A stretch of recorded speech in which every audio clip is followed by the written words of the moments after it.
J'essaye de donner la même importance, moi, à tous les joueurs, en tout cas de leur accorder la même confiance. Ensuite, il y a la performance, il y a le terrain qui parle. Et je crois qu'un entraîneur, il doit essayer de mettre tous ses joueurs dans les meilleures conditions possibles. Ensuite, il y a une règle, c'est qu'on peut en faire débuter que 11, et puis on peut en faire entrer que 5 au maximum pendant les matchs. Donc on a des choix à faire en fonction de ce qui se passe, de ce qu'on voit la semaine à l'entraînement, des performances aussi de la semaine, des performances le week-end en match, et ce, quelle que soit la durée du temps passé sur le terrain, parce qu'on peut être très impactant et très performant 20-25 minutes ou 90 minutes, peu importe, c'est la performance qui dicte les choix derrière.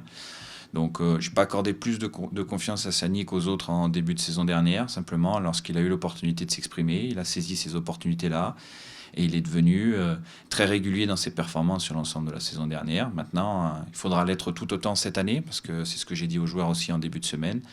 Il n'y a pas de hiérarchie en début de saison. Quand bien même l'année d'avant, on a fait des bonnes choses, mais je suis premier à vous dire qu'il faut arrêter de parler du passé, qu'il faut regarder le présent et penser au futur.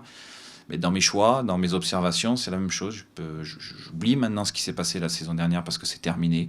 Et je continue d'observer ce qui se passe au quotidien, la somme d'efforts, les performances qui sont faites pour ensuite déterminer mes choix le week-end. Ouais, mais moi, je ne me verrais pas réfléchir en termes de comparaison avec la saison dernière. Voilà. Parce que il faut comparer ce qui est comparable et il faudrait exactement le même effectif avec la même situation. Or, il n'y a pas le même effectif et ce n'est plus la même situation. Voilà.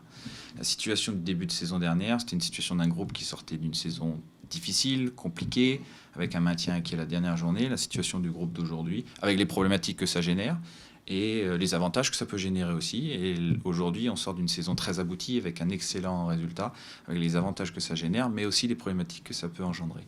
Voilà. Donc, les avantages et les inconvénients aux deux situations lorsqu'on se retrouve entraîneur et qu'on manage un groupe de joueurs. Donc c'est incomparable. Voilà pourquoi je ne ferai jamais le lien avec la saison dernière.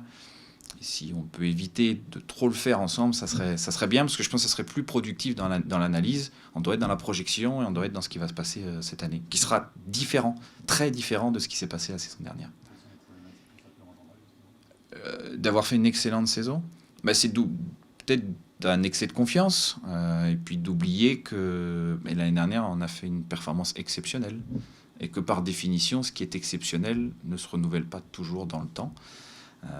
Voilà, même si on doit continuer à avoir de l'ambition, de toujours progresser, de toujours s'améliorer.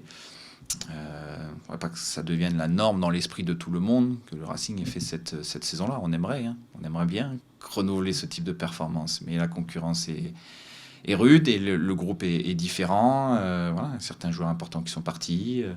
Donc il faudra que tout ça se remette en route aussi. Puis il y a encore beaucoup d'incertitudes par rapport à l'effectif final qu'on aura.